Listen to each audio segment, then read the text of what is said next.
There is no alarm here. There is no screen glow pressing against the dark behind your eyes. There is no notification, no distant traffic hum, no low electrical frequency buzzing through the walls of a building built for efficiency rather than rest. None of that exists here. None of that has ever existed here. You are somewhere else now, somewhere that predates the very idea of somewhere else. The ground beneath you is real. It is ancient. It is made of compressed time and mineral patience, and it has been waiting here, quietly, for longer than the human mind is truly capable of understanding. You do not need to understand it.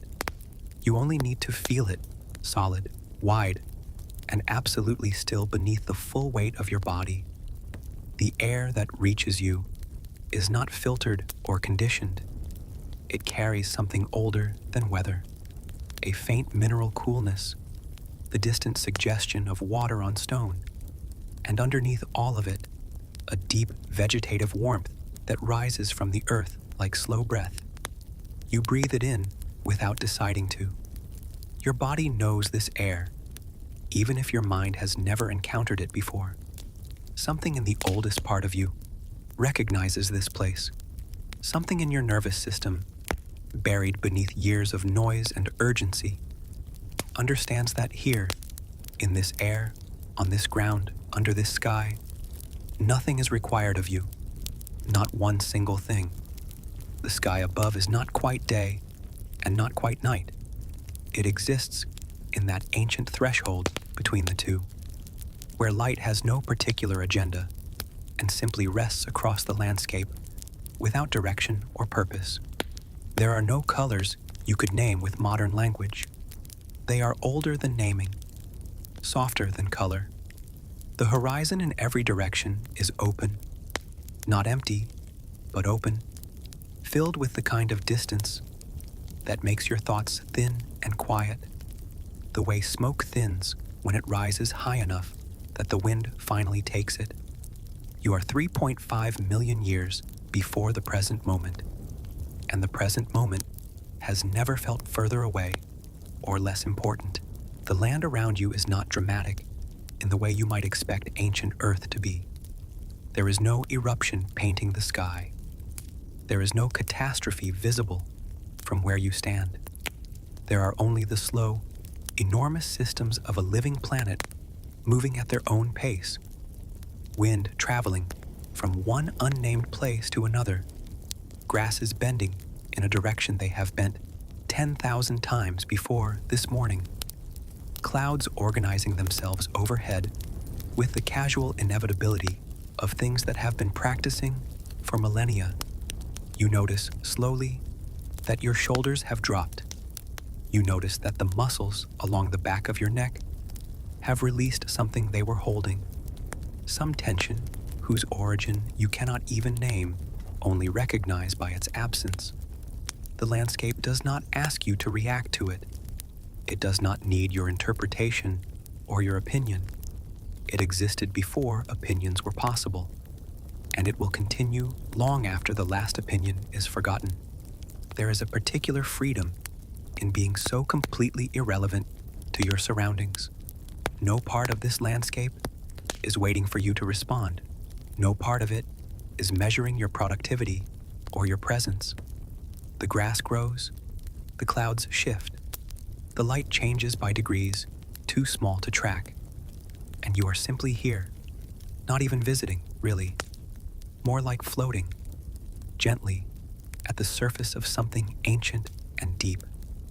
Your breathing has slowed already, though you did not ask it to.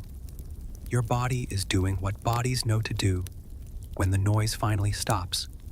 It is resting, not performing rest, not attempting rest, simply resting, the way stone rests, the way water rests in a still pool between rains, somewhere to the east, though east is only a direction here, not a destination. The land rises gently toward a ridge of low hills, whose names do not exist yet and never will. They are hills in the way hills have always been, slow accumulations of patient earth, shaped over time spans that make human history feel like a single afternoon. Their slopes are covered in dry golden grasses, and here and there, the dark shape of a tree stands alone in the middle distance. Not lonely, not dramatic, simply present. The way all things here are simply present. There is no performance of nature happening. Nature does not perform. It simply continues, with or without an audience, which is perhaps the most calming truth available to a tired mind. You do not have to watch this landscape carefully. You do not have to remember it or describe it or extract meaning from it. It is not trying to teach you anything. It is only being, and in being, it is giving you something that no amount of information could ever provide. It is giving you permission to stop tracking, to stop managing, to stop turning experience into productivity. The hills do not move visibly while you watch them, but somewhere inside their stone, minerals are shifting. Water is traveling through fissures older than any river you have ever seen, and the slow arithmetic of geology is continuing its work. You cannot see it, you cannot hear it, but you can feel it dimly as a kind of deep background hum. Not sound, but presence. The presence of a planet that is alive in ways that have nothing to do with urgency. The light is changing now. Not dramatically, not with any of the golden spectacle that photographs are taken to capture. It is simply moving, the way prehistoric light always moved, without anyone watching, without anyone needing it to be beautiful. A low, diffuse warmth begins to settle across the grassland from the west, and the shadows of those solitary trees stretch eastward in long, unhurried lines. The air cools by a fraction, just enough that you feel it on the skin of your forearms, just enough that your body registers the information and does nothing with it except note that the day is winding itself gently backward toward the dark. You are not afraid of that dark. It is not the dark of an unknown city or an unfamiliar room. It is the dark of ancient earth, absolute, natural, and entirely without threat. The kind of dark that preceded every fear ever felt and existed long before fear was a biological concept. In this light, in this cooling air, with this ground beneath you and this enormous unhurried sky above, your mind is doing something it rarely gets to do. It is becoming quiet, not forced quiet, not the strained silence of someone trying not to think. Real quiet, the kind that arrives on its own when the conditions are finally right. And somewhere in that ancient silence, deeper than thought, softer than memory, something in you begins to let go, not of anything specific, just of the general weight of being awake in a world that moves too quickly. Here, nothing moves too quickly. Here, everything is slow and old and safe, and the earth is breathing all around you in the long rhythm it has kept since long before this moment and long after, and you are safe here, completely, and nothing is asking anything of you at all. The trees begin before you notice them. That is the way of ancient forests. They do not announce themselves. They simply appear, one by one, at first spread far apart across the grassland, like quiet sentinels standing in no particular formation, and then gradually closer together, their canopies beginning to overlap overhead in loose, unhurried arrangements of branch and leaf. You move toward them without deciding to. Your feet find the soft transition between open grass and shaded earth naturally, the way water finds a lower elevation, not by choice, but by something older than choice. The ground changes beneath you as you enter. The dry, sun-warmed soil of the open plain gives way to something darker, cooler, faintly damp, a soil rich with decomposed generations of leaves and bark and fallen wood, all returning slowly to the earth that made them. Each step is quieter here. Each step lands with a soft, absorbed pressure that the open ground never offered. The light changes too, not disappearing, but transforming, breaking apart as it passes through the high canopy into something softer and more diffuse, arriving at the forest floor in pale scattered shapes that shift slowly as the leaves above move in a wind you cannot feel from down here. There is a smell in this air that has no modern equivalent. It is the smell of living wood and wet soil and the slow exhalation of 10,000 plants releasing moisture into the shade. It is dense without being heavy. It is ancient without being stale. It fills your lungs and settles there like something your body has been waiting to breathe for a very long time. The sounds of the open plain, wind across grass, the far calls of birds, have fallen away behind you now, replaced by the closer, more intimate sounds of the forest interior. Water moving somewhere beneath roots, the creak of a high branch adjusting its weight, the almost inaudible rustle of something small moving through leaf litter several feet away. Nothing threatening, nothing sudden, only the continuous, layered soundtrack of a living system going about its ancient business. You walk slowly. There is no other speed available here, and no reason to want one. The forest does not accommodate hurry. Its floor is uneven, with roots that rise and return to the earth in long, smooth arcs, and mosses that cover fallen logs in dense, yielding carpets of green so deep they seem lit from within. You place each foot with a quiet attention that is not effort. It is simply the natural adjustment of a body moving through a space that requires presence. And that requirement, gentle as it is, draws your mind down from wherever it has been hovering and returns it to the immediate, to the specific texture of bark you brush with your fingertips as you pass, to the exact quality of the cool air against your face, to the precise sound of your own breathing, which has slowed to match the rhythm of this place without you asking it to. The trees here are not the tallest trees that will ever exist on Earth.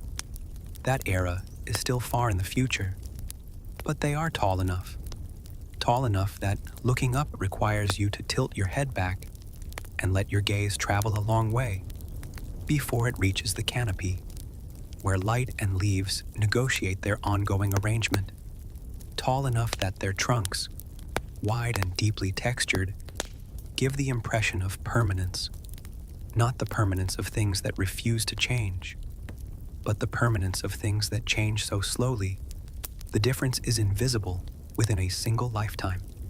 You rest your hand against one of them.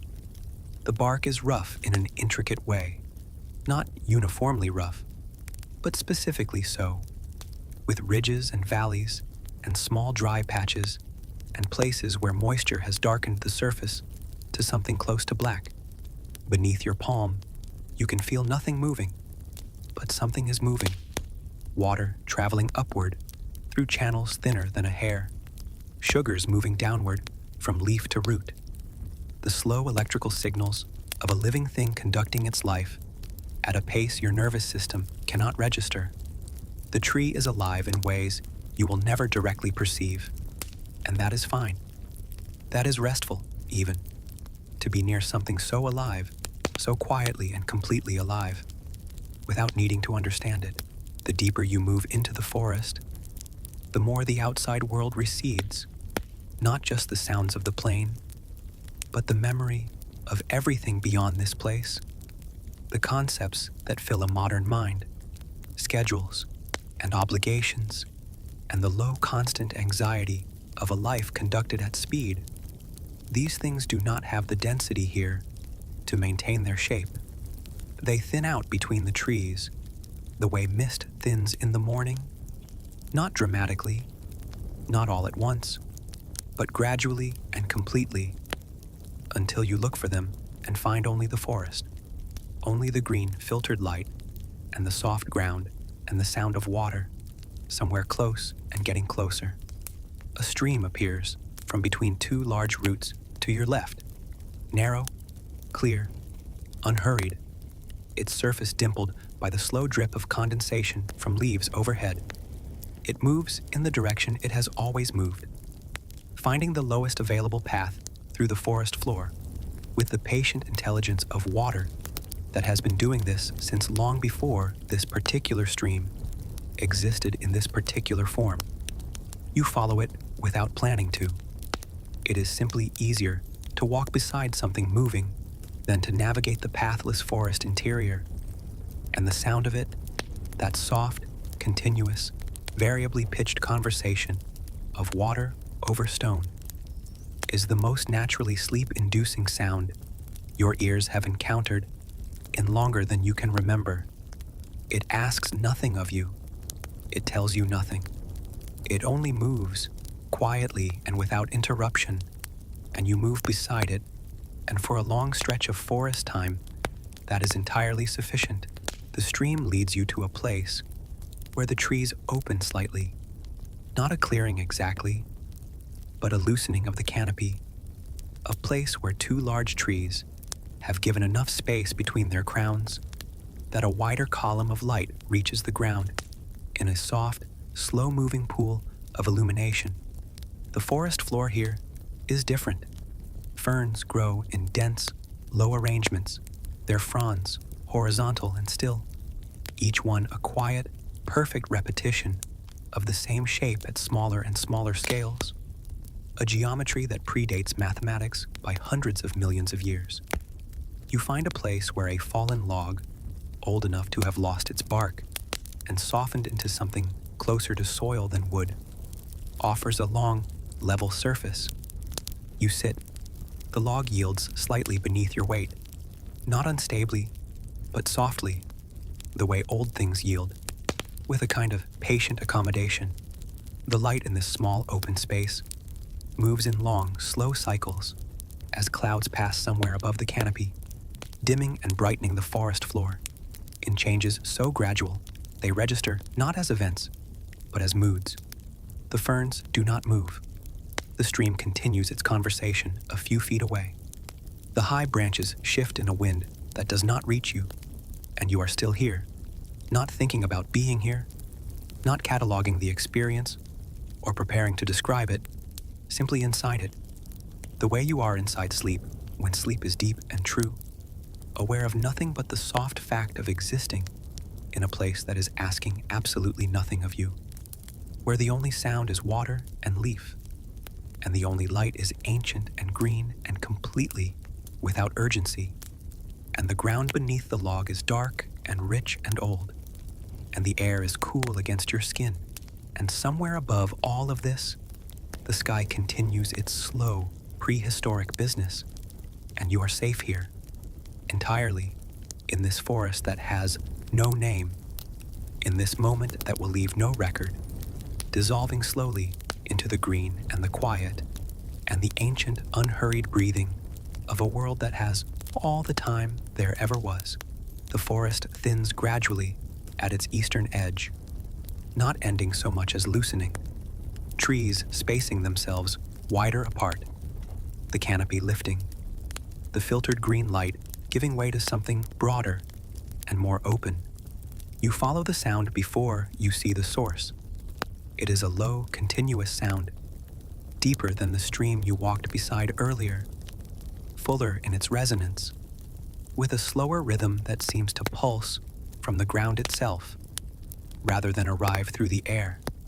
It is the sound of a river, not a young river, not a fast or dramatic one, but an old river, a river that has been finding its way through this particular landscape for longer than any geological feature you could name. When it appears between the last of the trees, it appears simply, no ceremony, no sudden reveal. One moment there are trees and soft ground, and the next there is water, wide and slow moving, its surface carrying the sky in a long, imperfect reflection that shifts and reassembles itself continuously, without ever quite resolving into stillness. The banks are low here, made of dark, compacted earth and fine, pale gravel that the river has spent centuries arranging into its preferred configuration. Reeds grow in loose arrangements at the water's edge, their narrow forms reflected downward into the shallows, doubled and wavering. You stand at the bank for a moment and simply look, not searching for anything, not analyzing the landscape, only receiving it, the width of the water, the quality of its movement, the way the far bank, perhaps 30 meters away, sits in a slightly different quality of afternoon light. As though it belongs to a subtly different world, you move along the bank in the direction the water moves, which is the most natural direction available. The gravel shifts softly beneath your feet, neither unstable nor resistant, simply responsive, adjusting to the shape of each footfall with the quiet cooperation of something that has accommodated the passage of creatures for an immeasurable time. The river beside you carries things, not debris, not the accumulated waste of civilization, but the natural cargo of an ancient waterway. A slowly rotating leaf, amber-colored and recently fallen, turning in a long lazy arc as a subtle current catches and releases it. A line of bubbles, perfectly spaced, rising from something on the riverbed and traveling a short distance before dissolving at the surface without sound. The water itself is not entirely clear. It carries a faint mineral turbidity, a pale suspension of fine sediment that gives it a color somewhere between brown and gold. When the light strikes it at a low angle and transforms it into something closer to dark glass when the light moves behind cloud.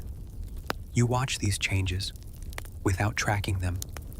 Your eyes receive the river, the way your ears receive sound in a quiet room, not by effort, but by simple availability.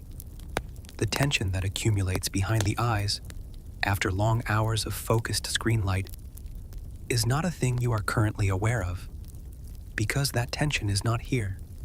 There is nothing here that requires that particular kind of looking.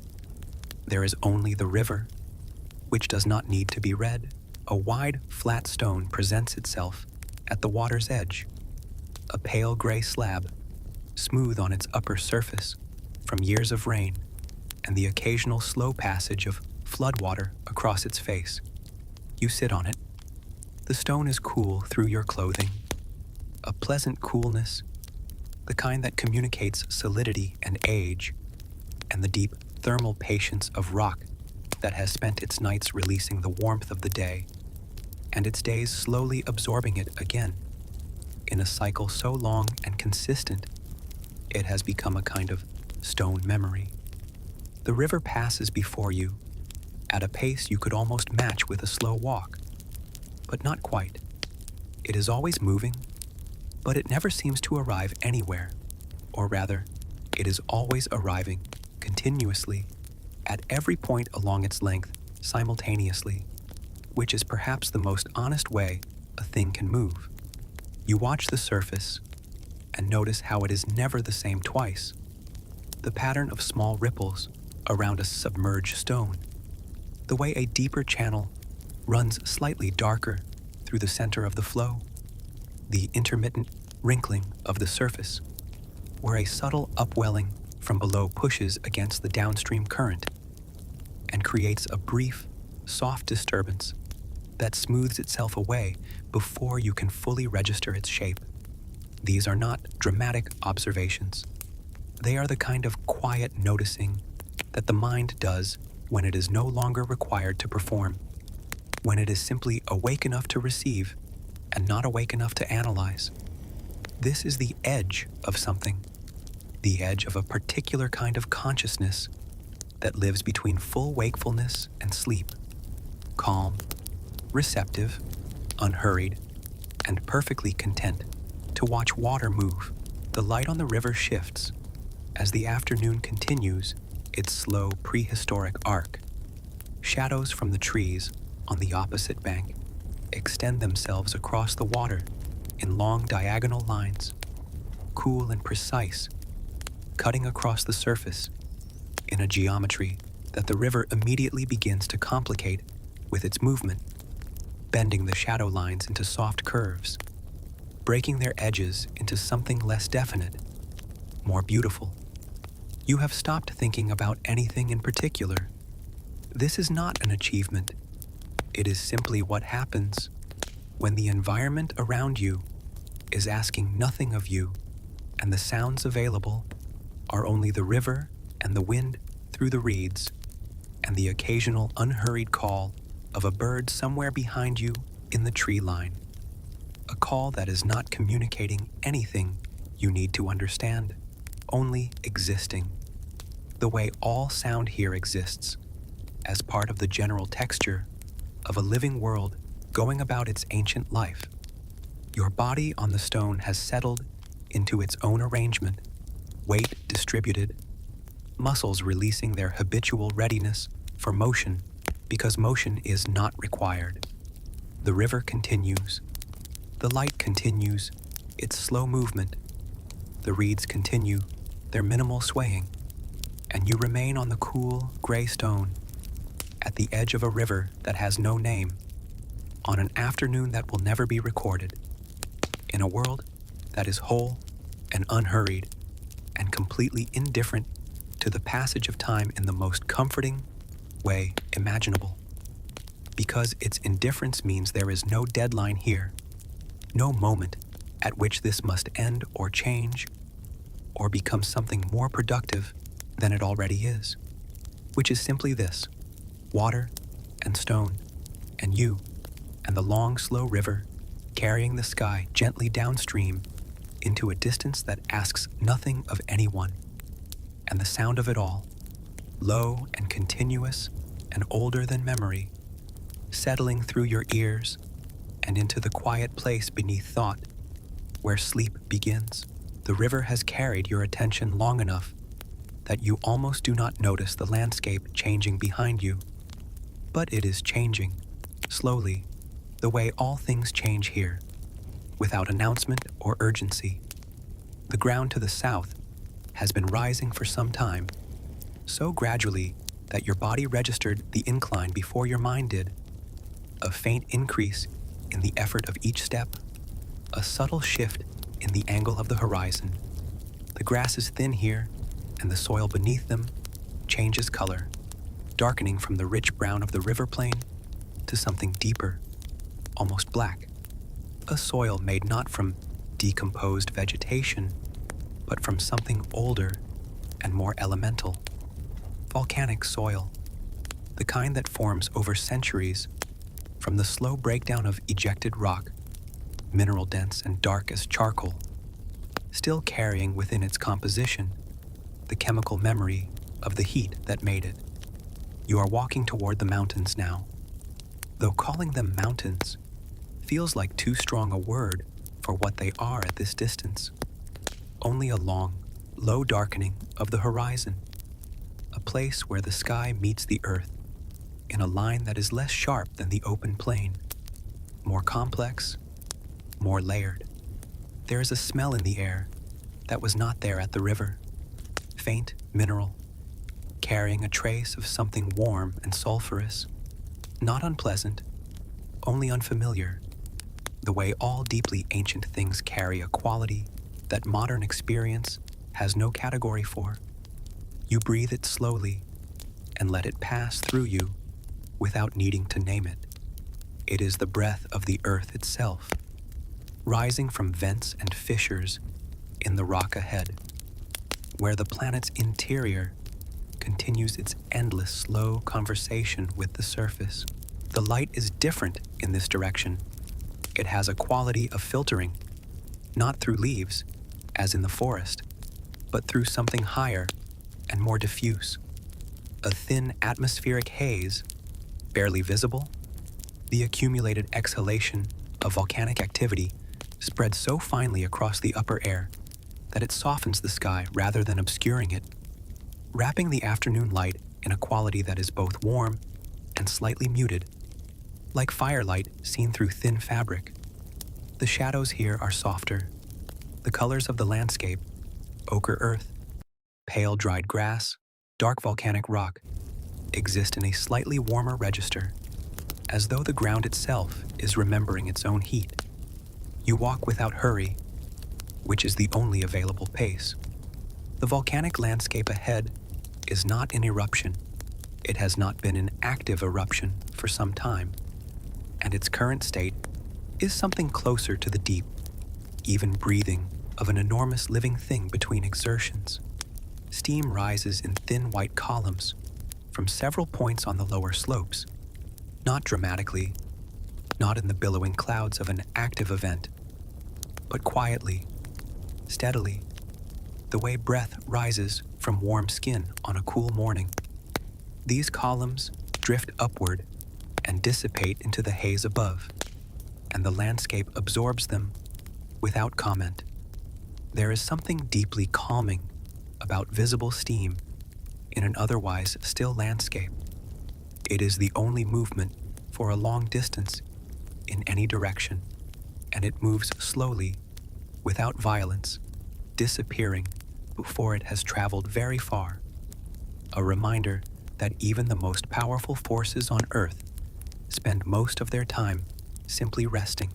You find a place on a wide, flat shelvie of dark rock, basalt, ancient and smoothed by weather, where you can sit and face the low volcanic range without any obstacle between you and the horizon. The rock beneath you is not cold. It retains a warmth from the hours of sunlight it has absorbed, a dry, even warmth that radiates upward through your clothing and into your body in the most uncomplicated way. Not the aggressive heat of direct sunlight, but the stored, patient warmth of stone that has been quietly accumulating temperature all day and is now, in the later hours of afternoon, releasing it slowly back into the cooling air. You feel it along your thighs and in your palms, where they rest flat against the rock surface. Your fingers spread slightly against the basalt's texture, not rough exactly, but detailed, with the fine irregular surface of cooled lava that solidified mid-motion, preserving in its grain the last movement of something that was once entirely liquid and is now entirely still. That transition from molten movement to permanent stillness happened here, beneath your hands, in some previous geological moment. The rock has been still ever since, still through the accumulation of all the years between that moment and this one. There is something in that stillness that communicates itself to the body, a kind of lateral stillness, a permission granted by the rock itself to simply stop moving. The steam columns on the lower slopes continue their unhurried rising. You watch them without thought, or rather, with the kind of thought that does not feel like thinking, the ambient awareness of something moving in a field of stillness, the way you might watch candle flame in a quiet room. The sky above the volcanic range has taken on a color that no paint has ever accurately reproduced, a deep, layered gradient moving from the warm ochre of the haze near the horizon through progressively deeper registers of blue toward the high atmosphere above, where the sky's true color begins to show in a shade of darkening clarity that suggests the stars waiting on the other side. No clouds have formed over the peaks tonight. The air is too dry here, moving too steadily down from the higher elevations, carrying the mineral warmth of the slopes with it in a constant, gentle exhalation that reaches you where you sit as a barely perceptible movement of air across your skin. Warm, dry, ancient. Your eyelids have grown heavy in the way eyelids grow heavy when the body finally receives what it needed. Not tired exactly, not the exhausted heaviness of a person who has asked too much of themselves, but the soft, natural heaviness of someone who has been given permission to stop holding their eyes open and has accepted that permission gratefully. The volcanoes, breathe their slow steam, the rock holds its warmth beneath you. The haze softens every edge of the visible world into something gentle and indistinct. And somewhere in the deep underground, far below the basalt shelf where you rest, the earth continues its ancient circulation, heat moving upward through layers of rock that have not seen daylight since before this landscape existed in any recognizable form. And all of that deep, slow movement, all of that geological patience, rises through the stone and into your body as a simple, physical reminder that the world's most powerful processes are also its slowest ones, and that slowness in this place, at this hour, feels like exactly the same thing as peace. The volcanic highlands release you slowly, the way all ancient landscapes release the things that pass through them, without urgency, without a clear boundary, simply allowing the terrain to shift at its own pace, until you find yourself once again on open ground. The descent from the dark basalt shelf is gentle, the slope so gradual that you are back on flat earth before you fully register the transition. And what opens before you now is something different from everything you have moved through so far. It is vast in a way that the forest was not vast, and open in a way that even the river plain was not open. It is a grassland so wide that its far edges do not resolve into specific features. They simply become atmosphere, a pale diffusion of earth and air at a distance too great for detail. This is ancient Africa, not the Africa of any map or any name, because maps and names do not exist here, and the continent itself is arranged in configurations that would not be recognizable to any modern eye. But the quality of the air, warm, dry at its surface, but carrying a deeper moisture, somewhere in its upper layers, moving from the east in long, slow pulses that bend the grass in traveling waves.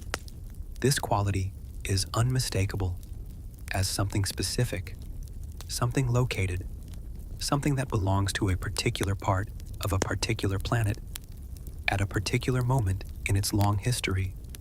You are here.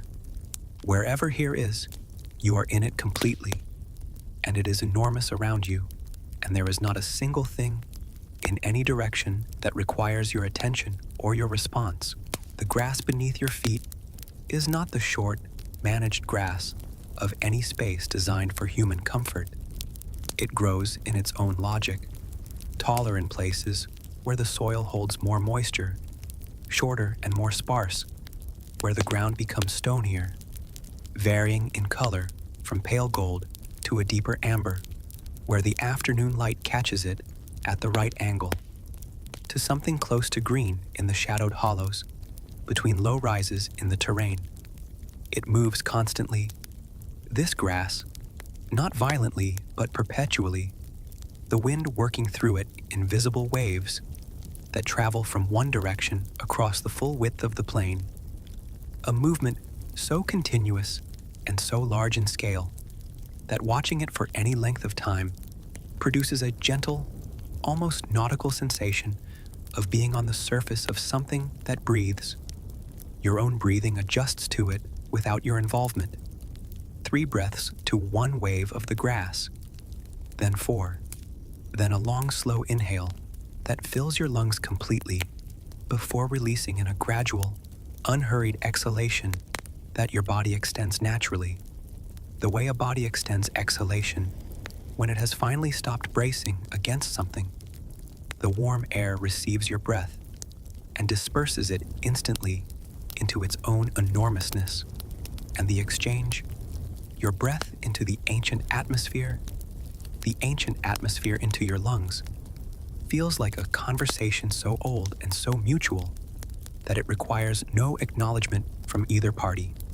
This is simply what breathing is. This is what it has always been. You had only forgotten, temporarily, in the noise of a world that made breathing feel insufficient unless it was also being optimized. Shapes move in the middle distance, not close enough to distinguish in detail only dark forms against the golden grass, moving slowly in the unhurried way of large animals that have no predator currently near and no destination requiring urgency. They are grazing, these shapes, heads down, moving forward incrementally in the way grazing animals have always moved, covering ground without appearing to travel, the landscape flowing backward past them as they consume it in small, patient increments.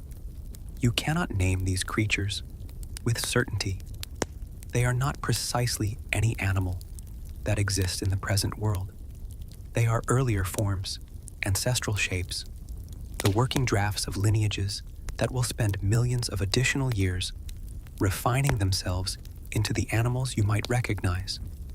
But their movement is familiar, the deep, slow rhythm of large bodies at rest while moving. That rhythm is one the body recognizes regardless of era, regardless of species. It is the rhythm of something alive and unhurried, and in possession of all the time it needs. You watch them without needing to see them more clearly. The distance is part of it. The fact that they are simply there, existing in their ancient forms, in their ancient landscape, not performing, not aware of being observed, only going about the serious and unhurried business of being alive. That fact is more restful than any closer observation could be. The sun is lower now, and the quality of its light across the grassland has shifted into something that photographers would cross continents to capture.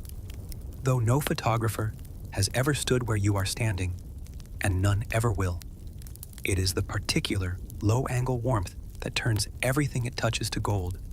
Not metaphorical gold, but actual optical gold. The precise color of late afternoon light filtered through atmosphere, warmed by a day of heating an enormous dark plain. The grass is gold. The distant shapes of the grazing animals are outlined in gold along their upper edges. The small rises in the terrain cast shadows that are not dark, so much as simply a deeper version of the same warmth, as though shadow here is not the absence of light, but a different quality of it. The sky above holds a blue so deep and clear at its zenith that looking directly up into it produces a brief, pleasant sensation of depth, not the vertiginous depth of height, but the soft depth of something that simply extends further than the eye can follow, further than thought can follow, into a blue that becomes darker and more infinite the longer you look without blinking. The wind through the grass makes a sound that is not quite music and not quite silence.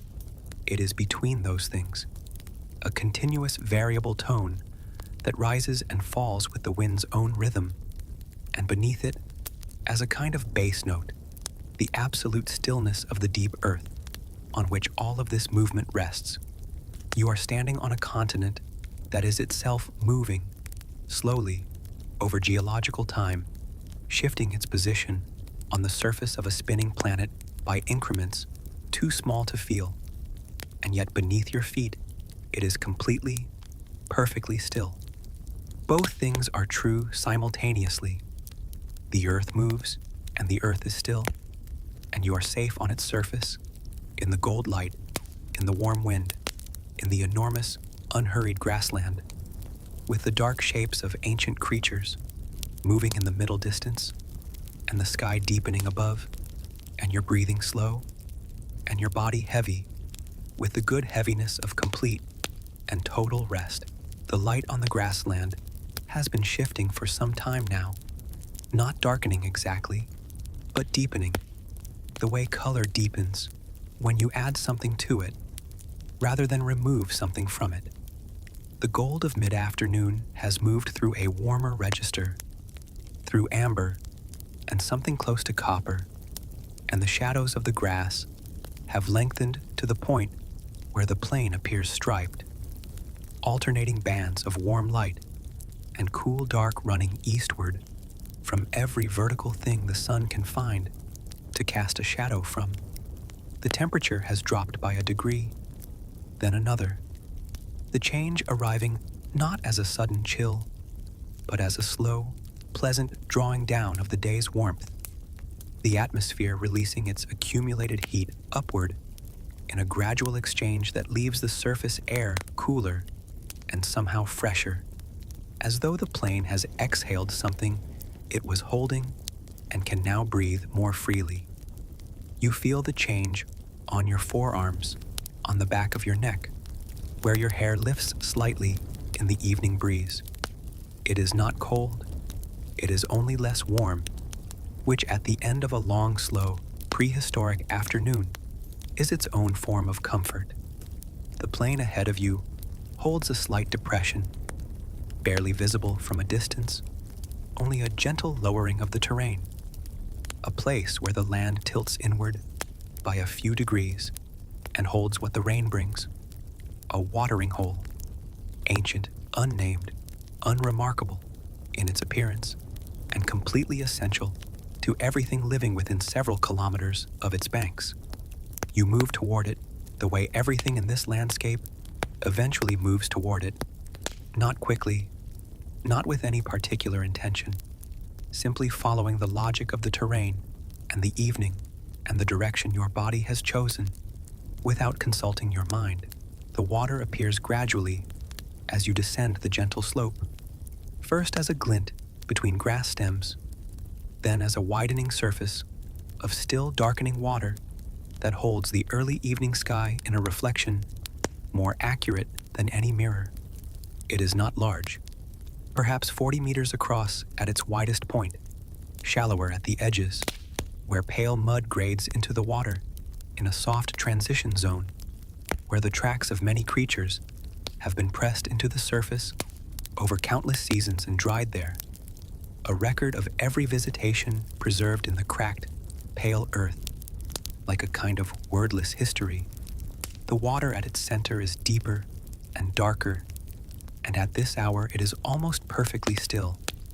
The wind that moved the grass up on the higher ground does not reach this depression with the same force, and what arrives here is only the gentlest movement of air, barely enough to crease the surface of the water into the softest imaginable texture, a texture you might describe as breathing, if water could breathe, which perhaps, in its way, it can. The smell here is different from the open plain, richer, more layered, the mineral smell of wet earth, the faint green smell of aquatic plants growing along the shallower edges, something animal and warm underneath it all, the accumulated presence of many bodies that have stood in this place, drinking in the long hours before this one. It is not an unpleasant smell.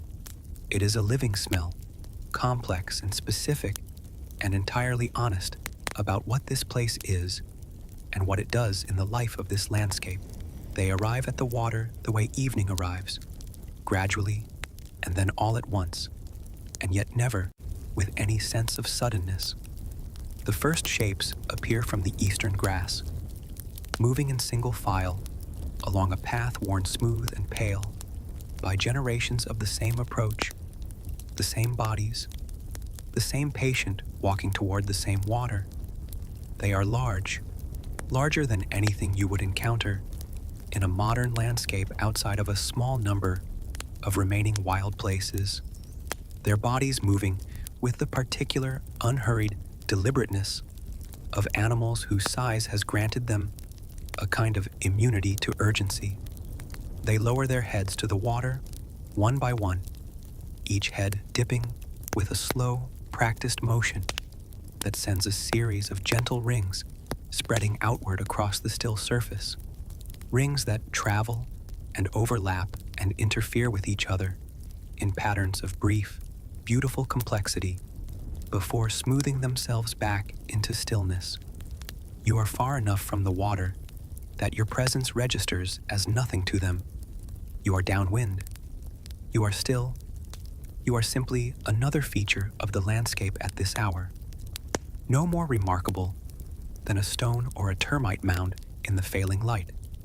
And from this distance, Watching them drink, you feel something that is not excitement and not sadness, but something between those things.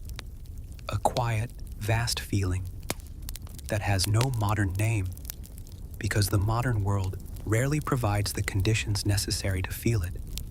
The feeling of witnessing something that is entirely itself in a world that has not yet learned to be anything other than what it is.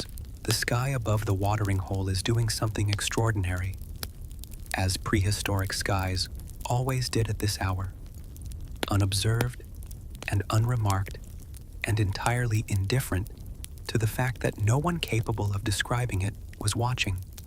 The colors are moving through registers that the day's earlier hours did not permit. Deep rose at the western horizon, a color that intensifies rather than fades as the minutes pass, and above it a band of soft orange that transitions through gradual degrees into the first pale suggestion of the night sky beginning to assert itself in the east, where the blue has deepened past its daytime self into something that carries the first faint implication of stars. These are not clouds being colored. The sky is clear. It is the atmosphere itself that holds the color, the vast column of air between the surface of the earth and the edge of space acting as a lens for the last sideways light of the day, bending it and warming it and distributing it across the dome of the visible sky in a display that has been happening every evening on this planet for billions of years before this one, and will continue for billions of years after, with the same profound indifference to whether anyone is present to receive it. You receive it now. You let it enter through your eyes and make no demand of it, no requirement that it be more beautiful than it is, no wish that it last longer than it will, no reaching toward it to preserve it in any form. It is simply happening, and you are simply here, and the animals at the water are drinking in their unhurried way, and the sky is burning its slow evening fire, and the grass is still, and the plain is enormous, and the day is ending the way all days ended here, completely, without resistance, without nostalgia, folding itself back into the dark with the patient grace of something that knows the dark is not an ending, but only the other half of a very long and very quiet breath. And you are safe here, in the last of the light, entirely safe, growing quieter and heavier and more still with every long moment that passes over this ancient water and this ancient sky. The last of the evening color has left the western sky so gradually that you cannot identify the moment it disappeared. 1 minute, or what feels like a minute, though time here does not organize itself into minutes, the horizon held a faint residual warmth, a memory of the day expressed in a thin line of pale amber at the very edge of the earth. And then that line is gone, and the sky from horizon to horizon is something else entirely, something deeper, something that the word dark does not adequately describe, because dark implies an absence, and this is not an absence. This is a presence, the presence of night as it existed before human beings learned to push it back with fire and lamp, and the relentless electrical glow of a civilization that never fully accepted the dark as something safe. This dark has not been pushed back. It has not been negotiated with, or managed, or interrupted. It arrived on its own terms, as it has every evening since this planet first developed an atmosphere capable of holding weather, and it settled over the plain and the watering hole and the distant volcanic hills and the river and the forest with the total, unhurried completeness of something that belongs here as much as the grass or the stone or the water. You are inside it now, and it is safe. That is the first thing your body understands before your mind has time to interpret the sensation. That this dark is safe, that it has always been safe, that the instinct to fear darkness is a later development, a learned response to a darkness that could contain threats, and that this darkness, this ancient and enormous darkness, contains nothing that is oriented toward you as a target or a concern. You are simply a warm presence in a cool night, and the night receives you without comment. Your eyes adjust slowly, not to brightness, because there is none, but to the gradation of darkness itself. The sky above holds more light than the ground, because the sky holds the stars, and the stars here are doing what stars do when no competing light source has ever existed within thousands of kilometers in any direction. They are simply being stars, fully, completely, without dilution or competition. The effect is not what you might expect if your only experience of stars has been through the filtered, dimmed atmosphere above a lit city. This is not a scattering of bright points against black. This is a density, a layered, textured, almost three-dimensional depth of light, in which the individual stars are less remarkable than the overall luminous quality of the sky itself. The way the combined light of billions of suns, some so distant their light has been traveling since before this planet existed, accumulates into a pale, diffuse river of illumination that runs from one horizon to the other in a great arc. The Milky Way, though no one has named it yet, and the name would be insufficient anyway. It is not milk. It is not a way. It is time made visible. Geological time, cosmic time, the kind of time that makes 3.5 million years feel recent, made visible in light that has been traveling toward this exact moment for longer than the Earth has existed. You look up at it without craning your neck, because you are lying down now on the warm earth of the plain, which has retained just enough of the day's heat to be comfortable against your back. And the sky is directly above you, and it is full. The sounds of the night are different from the sounds of the day, in ways that go beyond the simple replacement of one set of sounds with another. It is not that the daytime sounds have stopped and nighttime sounds have begun. It is that the acoustic quality of the air itself has changed. The night air is stiller, denser, in some way that carries sound differently, so that distant things seem both further away and more precisely located. Somewhere to the north, a sound, low, resonant, carrying across the plain in a long, slow wave that reaches you, diminished, but still present, a vocalization from something large, something whose voice has evolved to carry across exactly this kind of open, dark landscape without urgency, simply as information, simply as presence. It does not repeat immediately. It hangs in the air for a moment after it has finished, the way sounds hang in very still air, and then the night absorbs it and is quiet again. You do not feel fear at this sound. You are too far from its source for it to be relevant to you, and your body, in its current state of deep relaxation against the warm earth, has released the rapid threat assessment response that the modern world requires so constantly and which costs so much energy to maintain. Your body knows, in this moment, that the sound is not for you. It is for the night.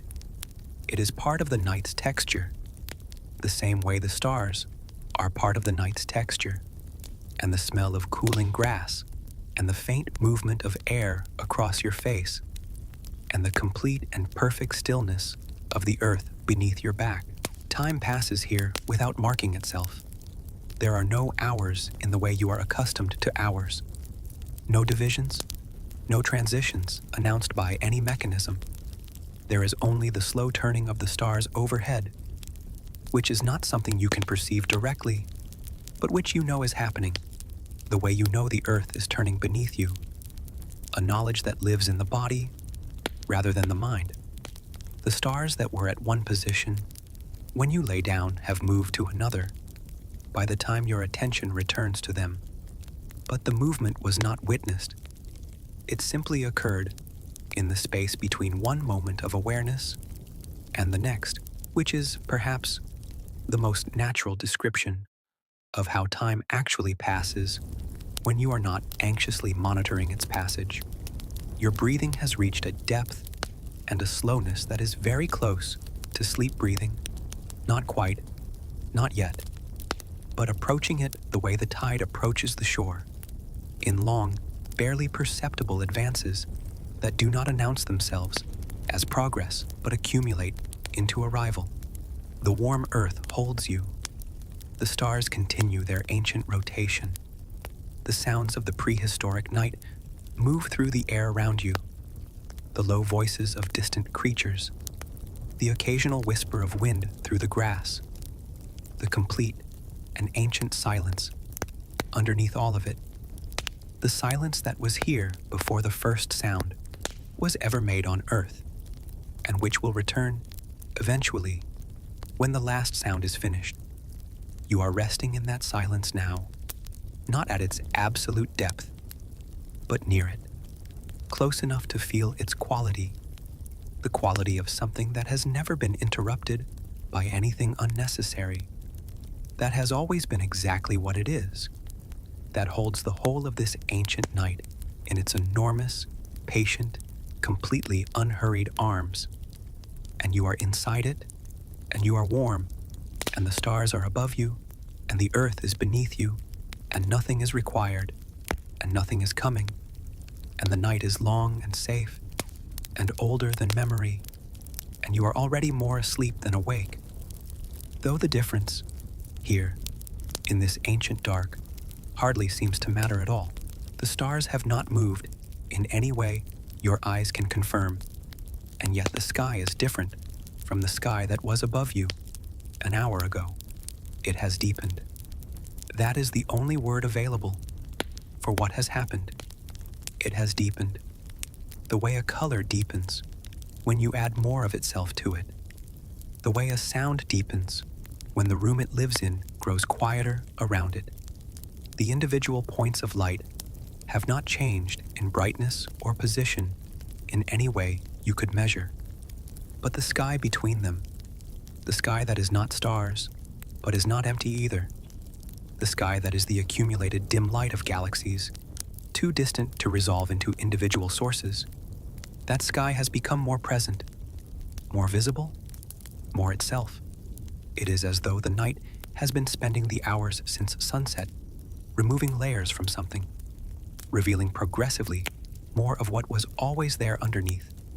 And what was always there is this, a sky so full of light that the darkness between the stars seems almost incidental, almost a texture within the brightness, rather than the background against which brightness appears. You have never seen a sky like this in your waking life.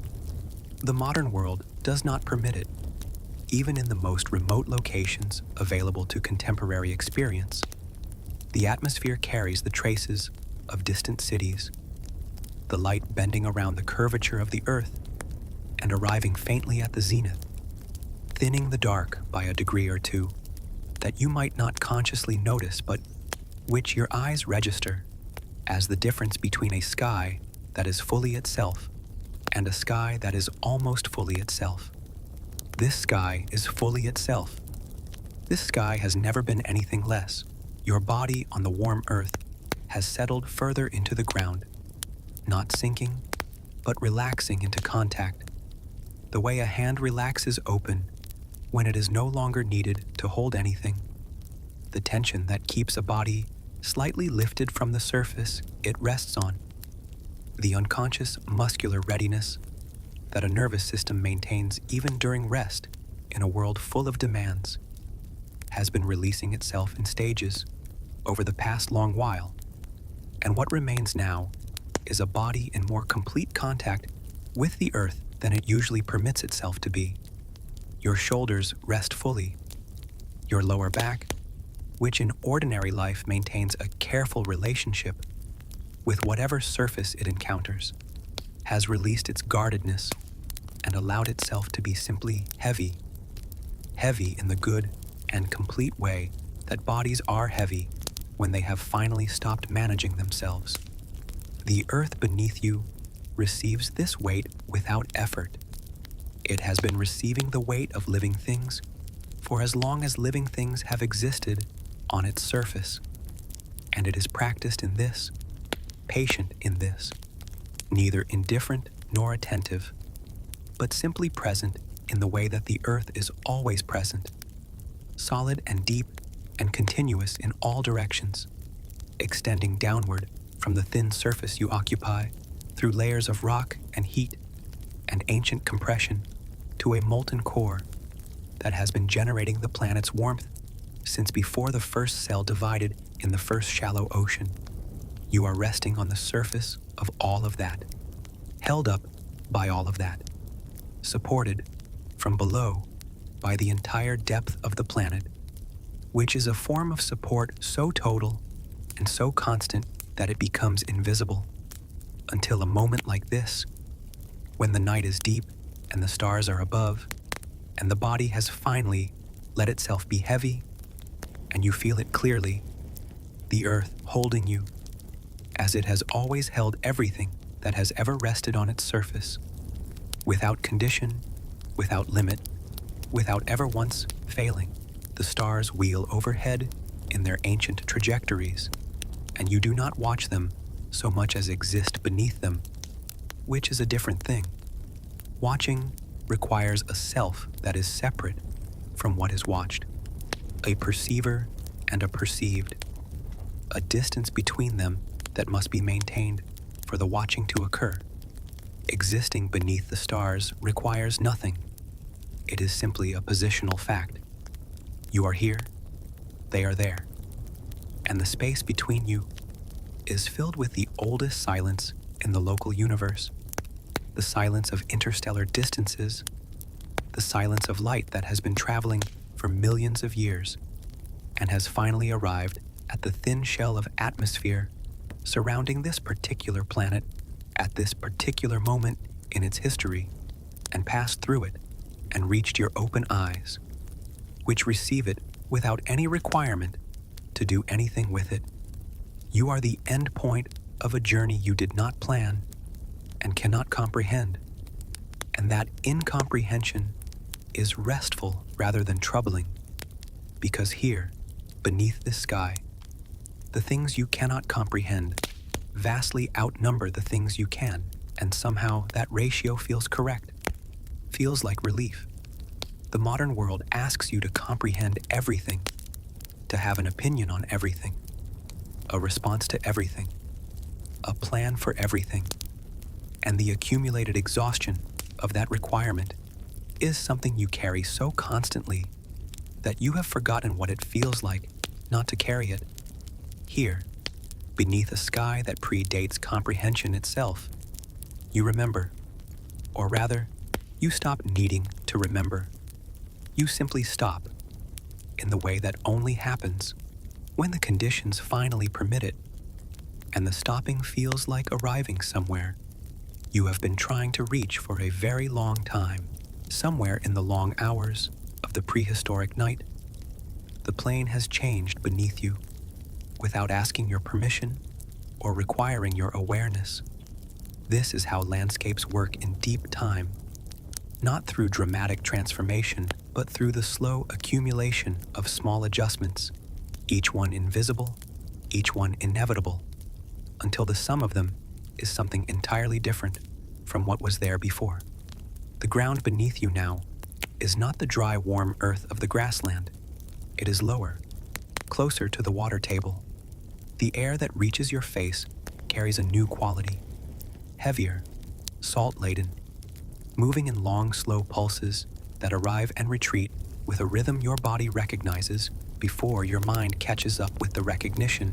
The ocean is close, not the ocean as a dramatic thing, not the ocean of storms and shipwrecks and the violent sublime, but the ocean as it existed here, 3.5 million years ago, warm in its shallower regions, mineral-rich from millions of years of river water, carrying dissolved rock into its basin, its surface in this sheltered coastal area, as anything so large can be still, which is not perfectly still, but continuously, gently, rhythmically moving in the long, slow language of tidal breath.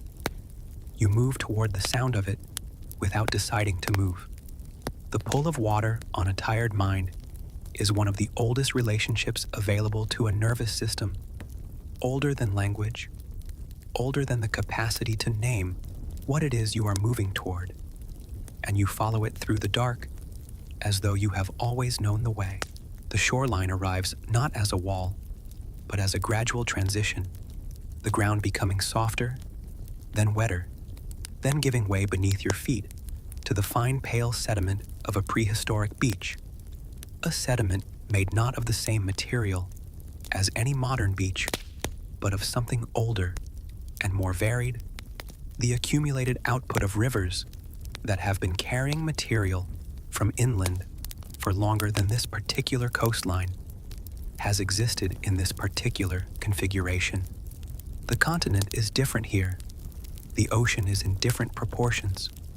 The water that laps at this shore has never known a human vessel of any kind, has never carried plastic or fuel or the sound of an engine, has never been tested or charted or named. It is simply ocean, the same water that has been cycling through the atmosphere and the ground and the rivers and back to the ocean again since the first water arrived on this planet from the ice of ancient comets.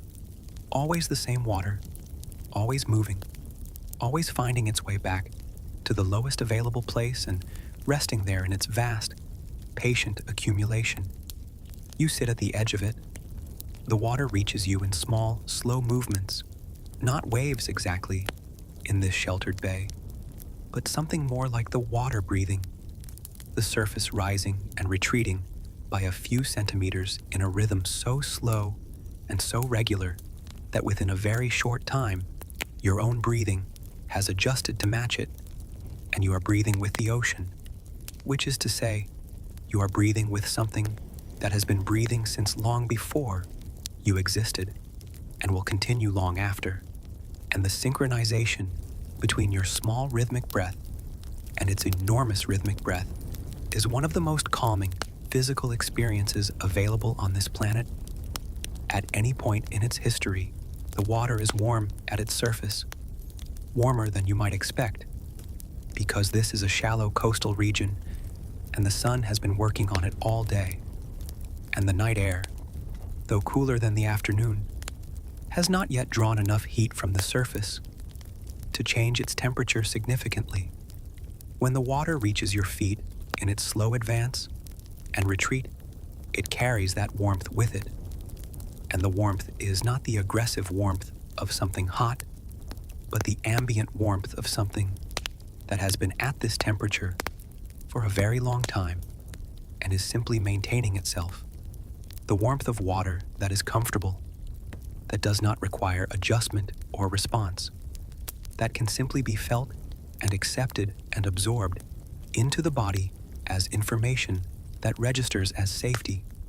The sediment beneath your feet shifts slightly with each advance of the water, not dramatically, not pulling you off balance, but acknowledging the water's movement in a gentle rearrangement that you feel through your soles as a soft, yielding massage. Everything here yields. The water yields to the shore. The shore yields to the water. The night yields to the stars. The stars yield to the turning of the earth. And your body, here at the edge of this ancient ocean, yields to all of it, to the warmth, to the rhythm, to the salt air, to the enormous dark water stretching away from the shore into a distance that has no end visible from where you sit, only a graduation of darkness that becomes, at some point beyond perception, the horizon, and beyond that, the open ocean, and beyond that, more ocean, and beyond that, the far shore of a continent that has not yet fully assumed the shape it will one day carry on any map. The sounds here are layered in a way that invites the mind to move through them rather than across them, to enter the sound rather than listen to it from a distance. Closest is the water at your feet.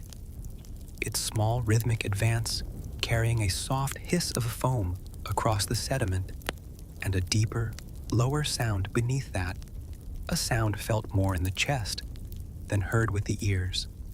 The sound of the water's weight rearranging itself with each cycle of approach and retreat.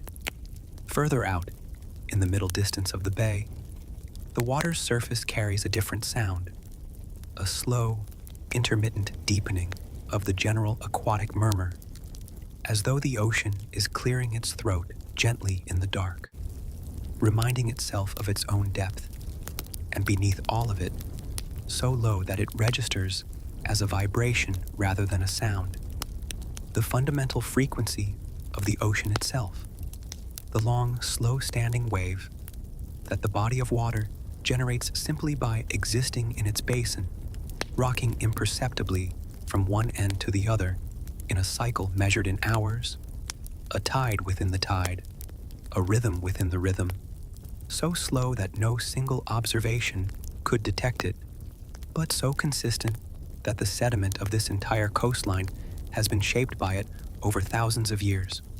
You do not hear this deepest sound. You feel it dimly, somewhere in the base of your spine, as a slow pulse that arrives and departs, like a very long breath, and your body responds to it by releasing something it had not known it was holding. Not a specific tension, not a named anxiety, but a general bracing, a background readiness for difficulty that the modern world requires and that has been dissolving piece by piece over the long hours of this prehistoric night. And that dissolves now at the edge of this ancient ocean into the salt air and the dark water and the slow warm rhythm of a tide that has been keeping this exact time since long before there was anyone to keep it, and will keep it long after, patient and complete and asking nothing, offering everything, the way the ocean has always offered everything to those who are quiet enough to receive it, and you are quiet enough now. Finally, deeply enough quiet, the water at your feet and the stars above, and the salt on your lips, and the ancient rhythm moving through the sediment beneath you and into your body, and through it and out the other side, taking with it, gently, everything you no longer need to carry. The ocean has carried you further than you knew. Not in distance. You have not moved far from that warm coastal sediment, but in depth, in the quality of your stillness, in the degree to which the boundary between your awareness and the surrounding world has softened into something more permeable than a boundary, more like a shoreline itself, a place where two things meet and exchange material without either one losing its essential nature. From that depth, the shift comes gradually. The air that reaches your face has changed again, not dramatically, not with any sudden announcement, but by a degree, and then another degree, and then another, a slow subtraction of warmth that the skin registers long before the mind decides to make anything of it. The salt is still there in the air, but fainter now, as though the ocean has moved further away, or as though you have, or as though the air between you and the water has grown denser with something else, something clean and dry, and carrying in its movement the faint, unmistakable quality of cold that has traveled a very long distance to arrive here. It is the cold of the north, the cold of latitudes where the sun angles so low across the horizon that the earth receives more dark than light across the year, and the dark is cold, and the cold accumulates, and the accumulation becomes ice, and the ice becomes something else entirely, something geological, something that moves and shapes and leaves its mark on everything it touches, slowly, irresistibly, over timescales that make patient seem like an insufficient word. That cold is coming from the north tonight, carried on a wind that has passed over ice fields so large they have their own weather systems, and it arrives here, at the edge of the warmer world, as a faint premonition of something vast and slow and entirely inevitable. You follow the cold the way you have followed everything else in this long prehistoric night, not by deciding to follow it, but by finding yourself already moving in its direction, drawn by something that is not curiosity exactly, and not compulsion, but the natural orientation of a body that has released its own agenda and is simply responsive now, simply open to what the landscape offers in the order it offers it. The terrain shifts beneath your feet, the soft coastal sediment giving way to something harder and flatter, a plain of exposed rock that has been scoured clean by ice in some previous glacial advance and not yet recovered its soil covering, its surface pale and striated with long parallel scratches that run from north to south, the signature of glacial movement preserved in the stone like handwriting in a language older than language. The scratches are smooth to the touch, worn by the same water that made them, and following them northward with your eyes, they disappear over a low rise, beyond which the air grows visibly colder. You can feel it as a wall, a soft wall, not hard or abrupt, but definite, the boundary between the climate you have been inhabiting and something else, something that belongs to a different part of the planet's thermal geography. You stop at this boundary for a moment and simply feel it.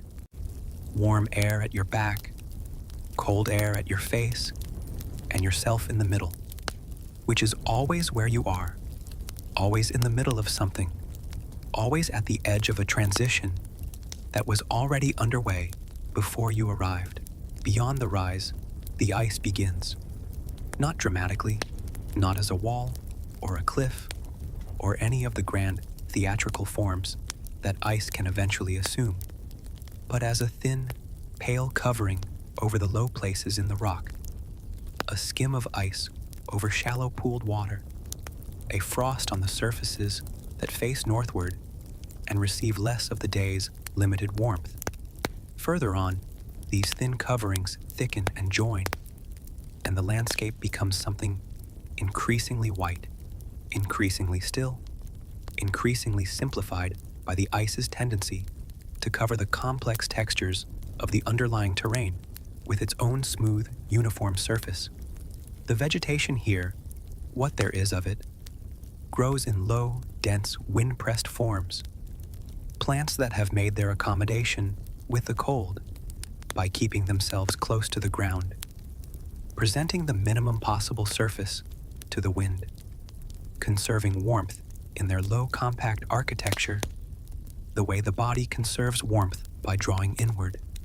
They are small and precise, and extraordinarily hardy, alive in conditions that would end most other living things quickly, alive because they have spent generations discovering the specific terms under which life is possible here, and have accepted those terms completely, without complaint, without the desire for different terms.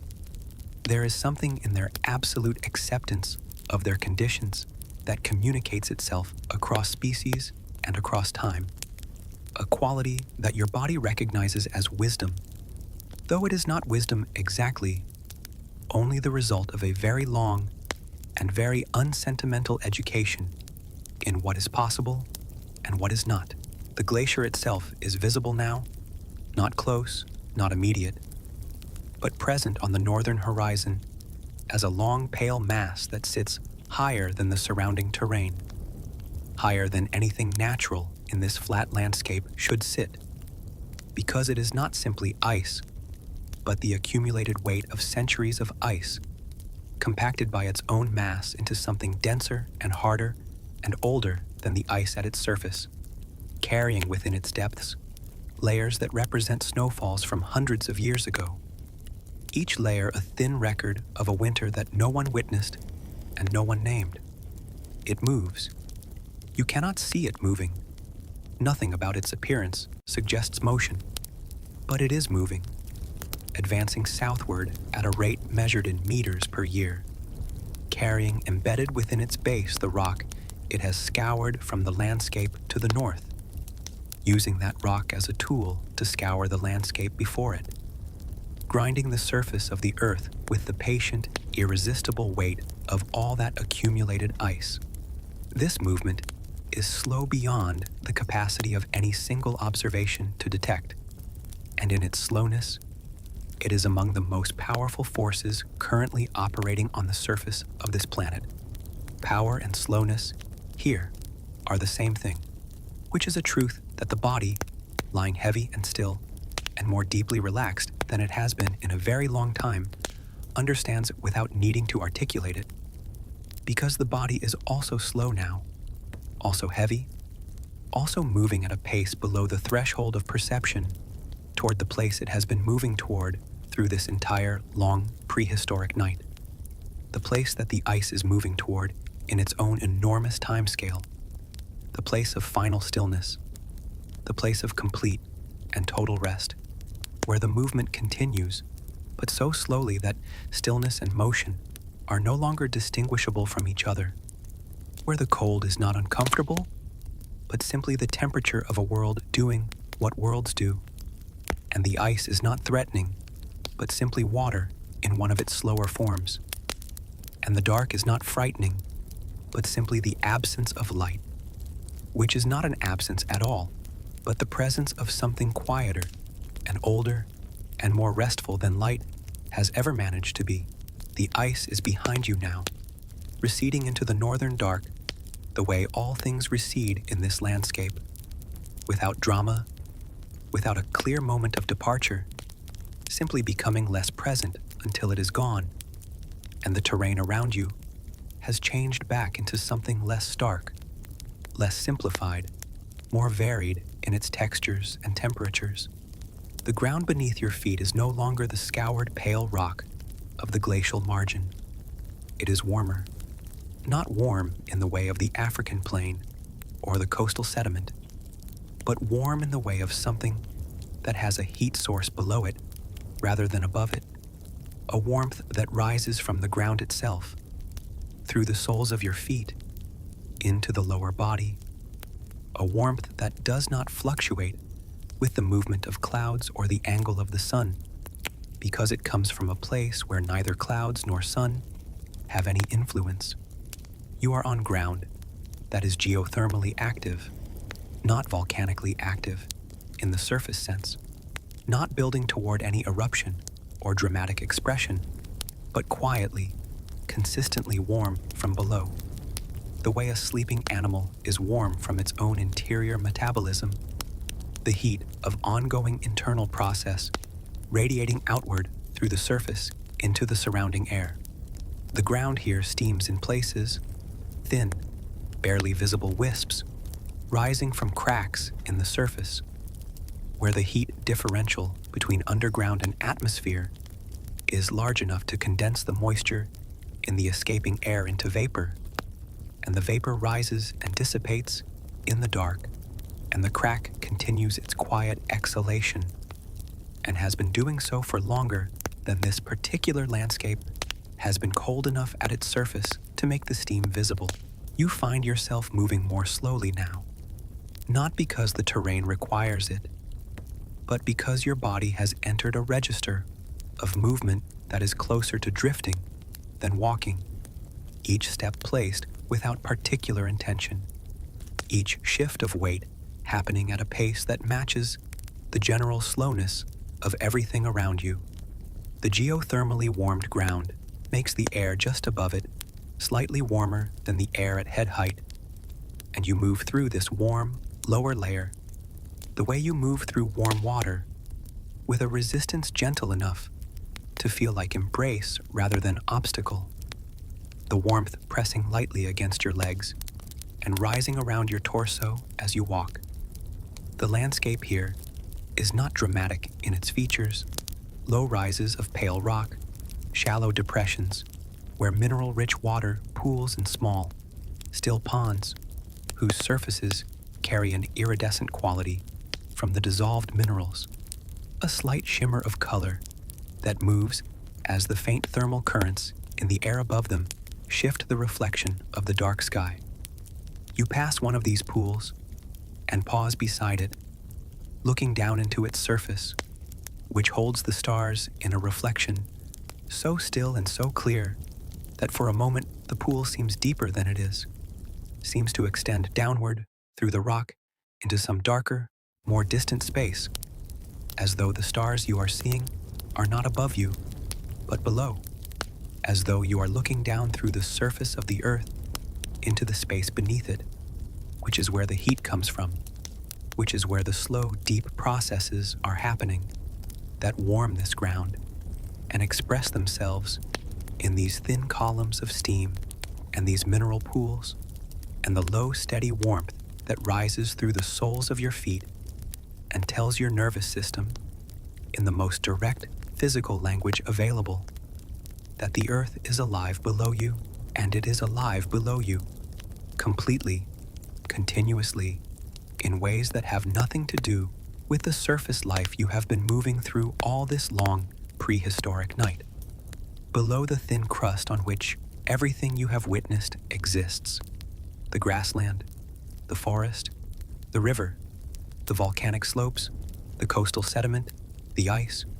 Below all of that, the planet maintains its own interior life in a series of concentric layers of increasing temperature and pressure and density, each layer with its own physical properties, its own behavior, its own relationship to the layers above and below it. The mantle, directly beneath the crust, is not liquid and not solid, but something between those states.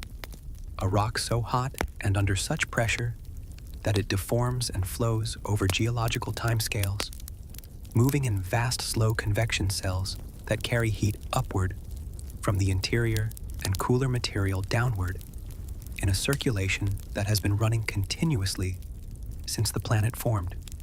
These convection cells are what move the continents. These slow churning movements in rock that behaves like fluid when viewed across millions of years are what built the volcanic highlands you walked through, and what will eventually dismantle them and build others elsewhere. The heat that warms the ground beneath your feet is the surface expression of this deep interior circulation. The planet's metabolism, its slow ongoing digestion of its own primordial heat, the warmth that has been working its way outward from the core since the planet first coalesced from the dust and gas of the early solar system and has been cooling infinitesimally slowly ever since. You are sitting on the surface of a process so vast and so slow that its motion is imperceptible and its scale is incomprehensible, and the only way you know it is happening is through these small, immediate, physical facts: the warmth through your feet, the steam in the dark air, the iridescent mineral pools reflecting the prehistoric stars. You lie back on the warm ground and feel the earth's heat moving into your body from below while the ancient sky opens above you. And for a long, unmeasured time, you exist in the space between those two things, between the heat of the planet's interior rising through the rock and into your back, and the cold light of the stars falling through the atmosphere and onto your face. You are between the deep earth and the deep sky, which is another way of saying you are exactly where you are on the surface of a living planet at a particular moment in its long history. And that surface is warm, and the stars are above, and the steam rises in thin columns from the dark ground around you, and the mineral pools hold their still reflections, and somewhere far below the rock on which you rest, the slow churning of the mantle continues its ancient circulation, carrying heat upward toward you through kilometers of stone in a movement so slow that the word movement barely applies, and yet so powerful that nothing on the surface is unaffected by it. Nothing on the surface is independent of it.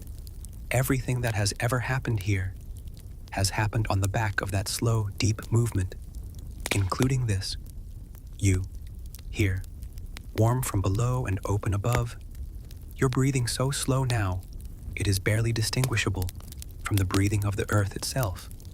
Your body so heavy and so still that the boundary between you and the ground has become theoretical rather than physical, and the heat moves through you as though you are part of the surface through which it travels, which perhaps you are, which perhaps everything is, which perhaps is the most restful thought available in this ancient dark, that you are not separate from the earth that holds you, that you are made of it, that the warmth you feel is your own warmth returned to you through a long geological detour, and that you are home here in the most fundamental sense, home in the material sense, home in the sense that the atoms of your body and the atoms of the rock beneath you were made in the same ancient stars and have simply taken different paths to arrive at this moment, this warmth, this stillness, this dark. The warmth of the geothermal ground is still present in your body, a residual warmth stored in the muscles and the slow-moving blood, a warmth that persists beyond its source, the way the memory of sunlight persists in stone after the sun has moved past. But the air above you has shifted again, and the shift announces itself first, not through temperature, but through smell. There is moisture in the air that was not there before, not the salt moisture of the ocean or the mineral moisture of the thermal vents, but a clean, wide, atmospheric moisture, the smell of water that has traveled a long way through the upper air and is now, after a journey of thousands of kilometers, preparing to return to the ground. It is the smell that arrives before rain, that particular combination of ozone and wet dust, and the faint green suggestion of vegetation that has already sensed the change in pressure and begun its own preparation. Roots drawing deeper into the soil, leaves angling to receive every living surface in the landscape, making its small unconscious adjustment to what is coming. You have smelled this smell before, in other seasons, in other places, but never quite like this, never in air this clean, never in a landscape this undisturbed, where the smell of pre-rain is not mixed with anything else, not diluted by the chemical complexity of a human environment, but arrives in its pure original form, the form it has had since the first rain fell on the first dry land of this planet, and the earth received it, and the smell rose from that meeting and dispersed into an atmosphere that had been waiting for exactly this. The first drops arrive so gently that you are not certain, for a moment, that they are drops at all. A faint, intermittent sensation on your face and forearms, not cold exactly, not heavy, but present, the way presence announces itself before it has fully arrived. Then more certainly, a drop on your cheekbone, a drop on the back of your hand, 2 drops in quick succession on your collarbone, and the sound begins, barely audible at first, the sound of water meeting dry ground at low velocity, a sound so soft it is more felt than heard, a sound that the body has a specific response to that does not pass through analysis or interpretation, but arrives directly at the part of the nervous system that manages the transition between wakefulness and rest.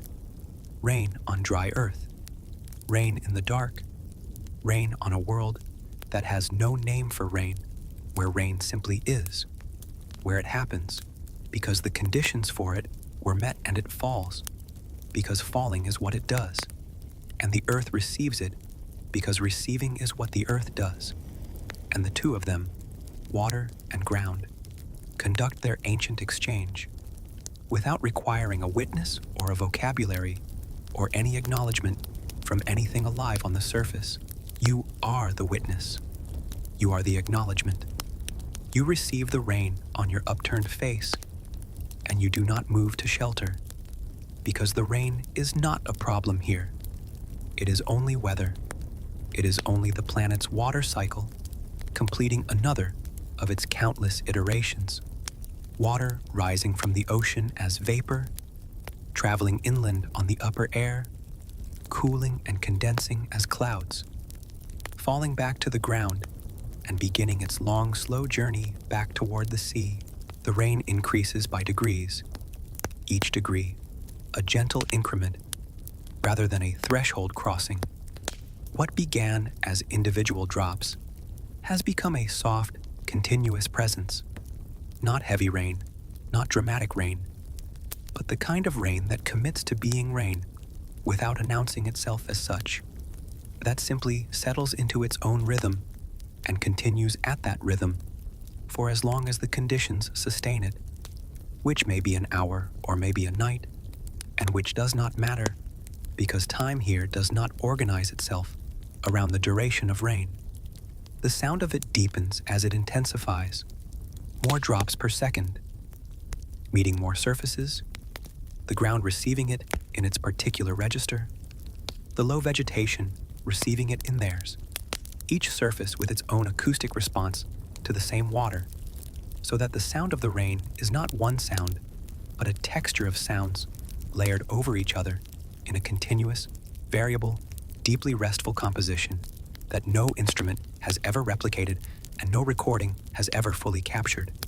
Beneath all the other layers of that sound, barely distinguishable from the general soft roar of water on earth, the low note of rain on standing water, the pools and the shallow depressions, and the small streams beginning to form where the soil has reached its saturation limit, and the water is choosing the path of least resistance toward lower ground.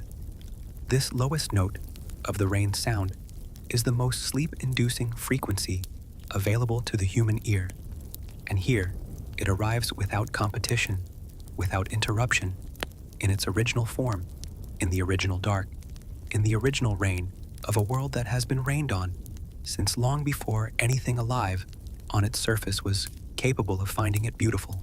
You have not moved from your position on the warm ground, and the rain is soaking into your clothing now without your caring, because the warmth from below counteracts the coolness of the water from above, and the overall sensation is one of being held between two temperatures that are neither uncomfortable nor demanding, simply present, simply working their own effects on your body without requiring your management or your response. The ground beneath you, where it is not covered by your body, is changing.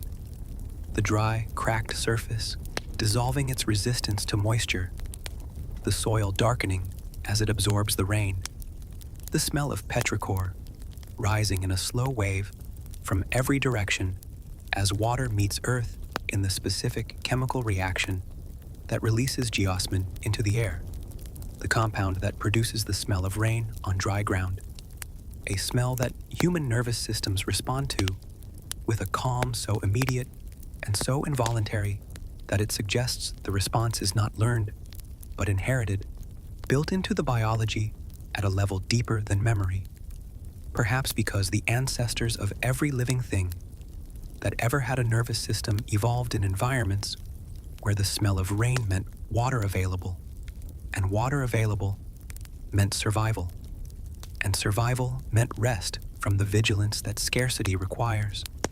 You smell it now, that ancient, specific, completely uncomplicated smell, and your body responds as it was always going to respond, as it was built to respond, with a releasing of the last residual tension, held in the chest and the jaw and the space between the shoulder blades, a releasing so complete and so quiet that you would not have known the tension was there if you had not felt it leaving.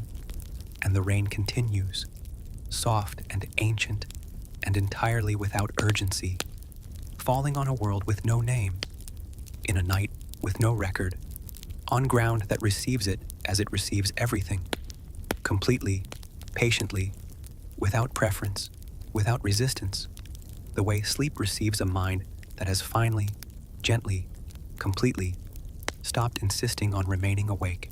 The rain has passed, not ended dramatically, simply passed, the way weather passes when nothing is holding it in place, when the conditions that made it are no longer present, and the conditions for something else have quietly assembled themselves in the upper air.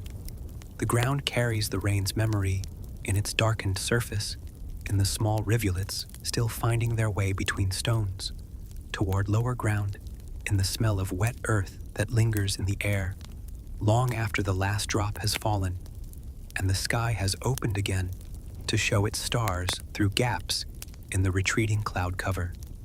You are still lying on the ground, on the warm, dark earth, and the rain has left your body feeling clean in the specific way that rain leaves things clean, not scrubbed or sanitized, but rinsed, simplified, returned to a condition closer to their essential nature by the passage of water over their surface. You feel lighter without being less heavy.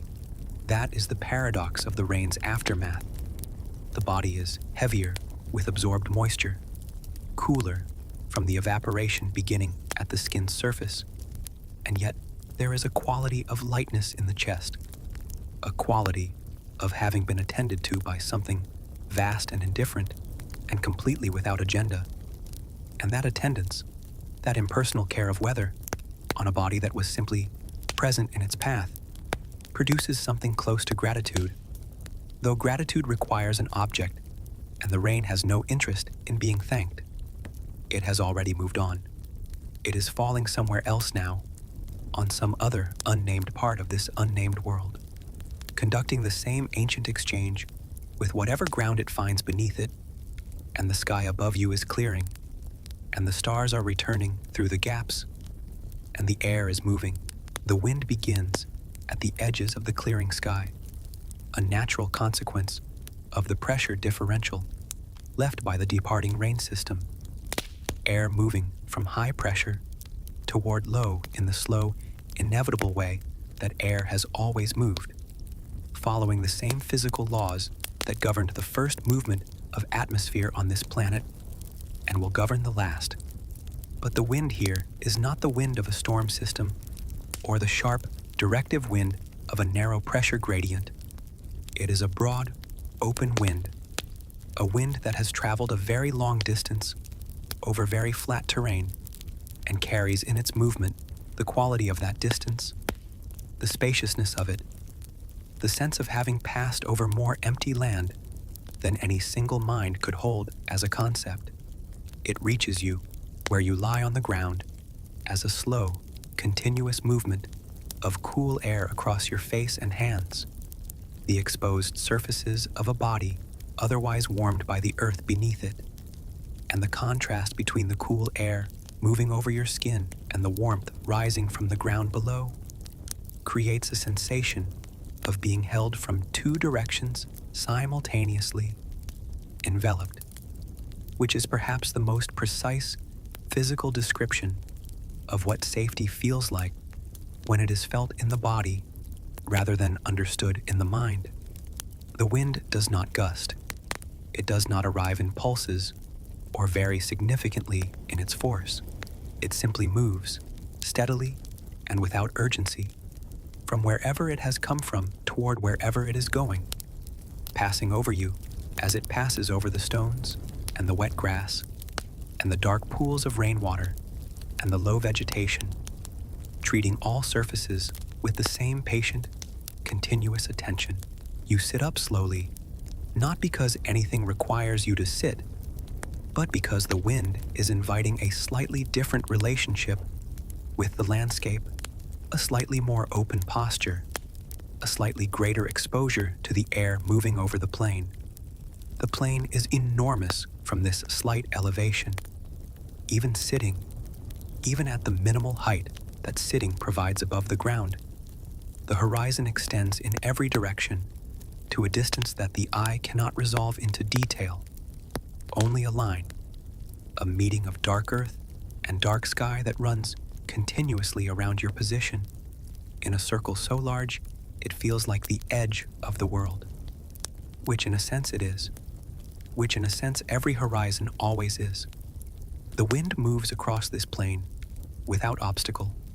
There is nothing here to interrupt it, No building, no wall, no structure of any kind, no accumulated human presence to redirect or complicate its passage. It moves as wind was always meant to move, which is to say, it moves as it wishes, which is to say, it moves according to physics alone, according to pressure and temperature, and the rotation of the earth, and the specific topography of the surface over which it travels, none of which constitute a wish, but all of which produce movement as inevitable and as natural as anything that happens on this planet, which is to say, completely natural, completely inevitable, and completely indifferent to whether anyone is present to feel it, which you are, which makes you the recipient of something offered to no one and received by you simply because you are here, simply because you remained still long enough for the wind to find you. The grass around you moves in the wind, the way grass has always moved, not bending to it exactly, but participating in it, each stem finding its own accommodation with the force passing over it, leaning and returning in a rhythm that is not the wind's rhythm exactly, and not the grass's rhythm exactly, but something created between them, a rhythm that belongs to their interaction and would not exist without both of them present. You watch this movement in the near dark. The stars give enough light to suggest the motion of the grass without defining it clearly, and the watching requires nothing of you, demands no interpretation, invites no conclusion. The grass moves, the wind moves. The stars are above in their fixed, ancient positions. The wet earth is beneath you in its patient, dark, mineral solidity, and you are here at the center of all of it, which is not a special position. Everything is at the center of its own perceptual field. Every creature that has ever sat on this plane has been at the center of the same plane, and the plane does not have a center, and yet here you are, at the still point of a turning landscape, feeling the wind on your face, and the earth at your back, and the particular quality of mental emptiness that arrives when the environment around you is asking nothing of you, and you have finally, after the long hours of this night, stopped asking anything of yourself. The thoughts that might have arrived, the ones that visit in the ordinary dark of an ordinary night, carrying their familiar weights and their unresolved questions, have not arrived. They did not find purchase here, in this ancient air, in this landscape that predates the concepts from which difficult thoughts are constructed. There is no framework here for the particular anxieties of a modern life, no scaffolding on which they could assemble themselves into their usual forms. And so, they have not assembled, and the mind is clear in the way that the sky after rain is clear, not empty exactly, but unobstructed, the air washed of whatever it was carrying, the visibility extending in all directions to the limit of what is possible, and beyond that limit, only the gentle dark, and the wind, and the old, endlessly patient turning of the earth carrying you, and this plain, and all of its ancient grasses, slowly through the prehistoric night, toward a dawn that is still many hours away, and you are in no hurry to meet it, and it is in no hurry to arrive, and the wind continues its long crossing of the empty land, and the grass continues its soft participation, and you breathe the clean, rain-washed air in slow, deep, barely conscious increments, and the boundary between this and sleep is no longer a boundary at all, only a gradation, a slow fading of one quality of stillness into another, deeper stillness, the way the sky fades at its edges into the dark between stars, smoothly and completely, and without a line to mark where one thing ends and the other begins. The darkness has reached its deepest point. This is something you feel rather than observe, not a visual judgment, because the darkness has been complete for many hours now, but a quality in the air, a specific density in the silence, a temperature at the skin's surface that corresponds to the coldest hour of the prehistoric night, the hour that arrives before any lightening of the sky, before any suggestion of dawn, when the earth has released as much of its stored warmth as it will release tonight, and the atmosphere above the plain has settled into its lowest temperature of the cycle.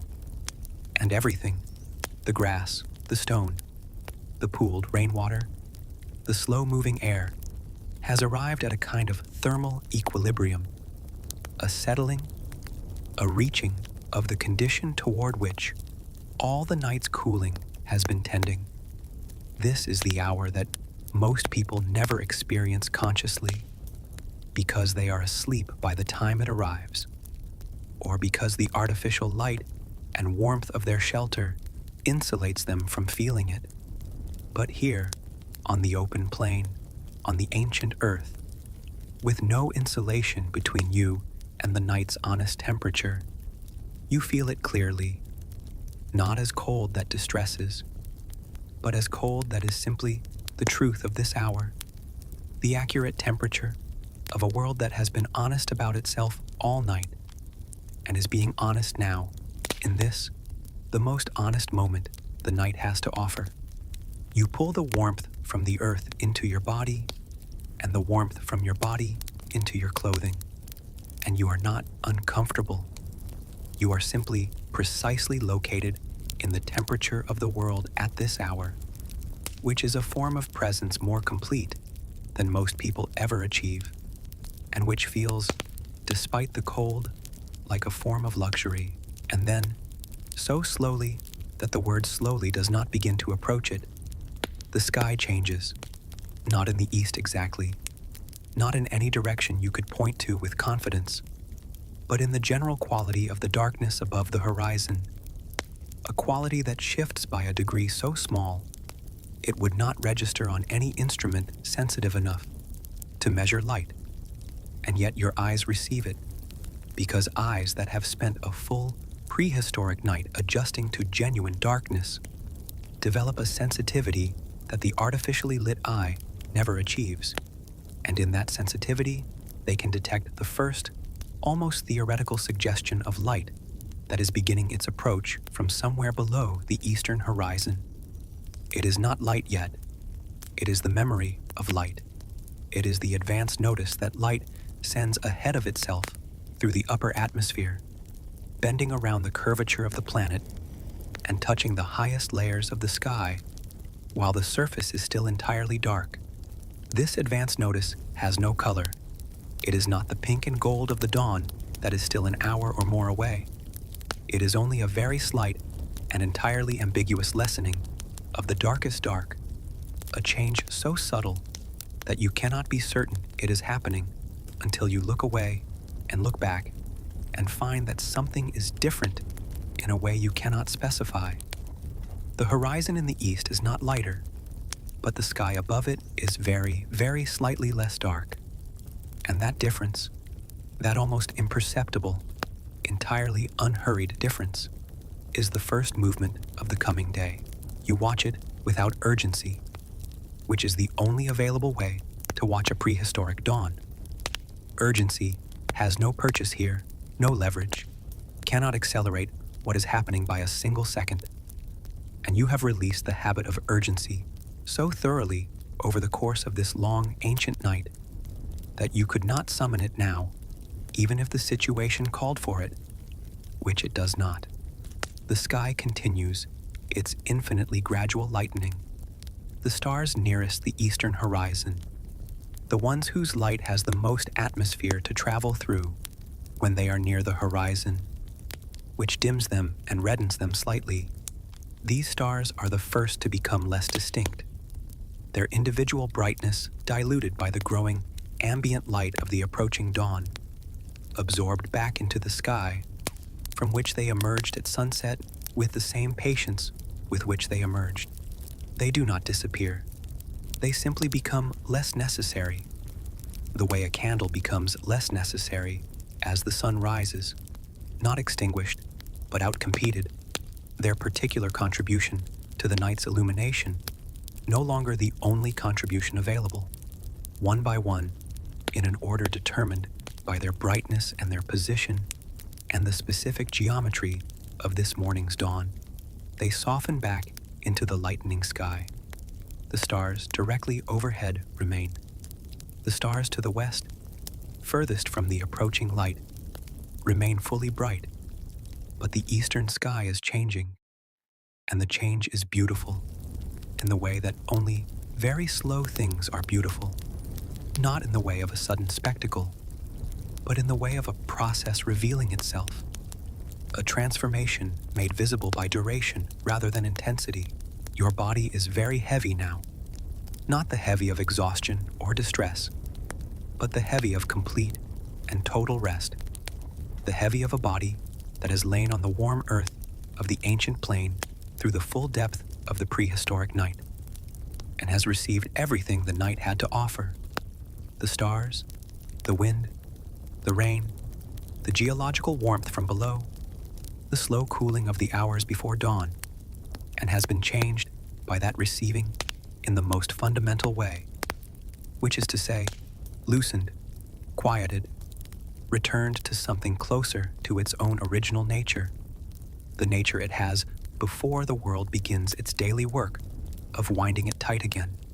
Your thoughts, which earlier in this long night were still present as identifiable forms, still arriving occasionally in recognizable configurations before dissolving back into the general quiet, those thoughts are no longer arriving.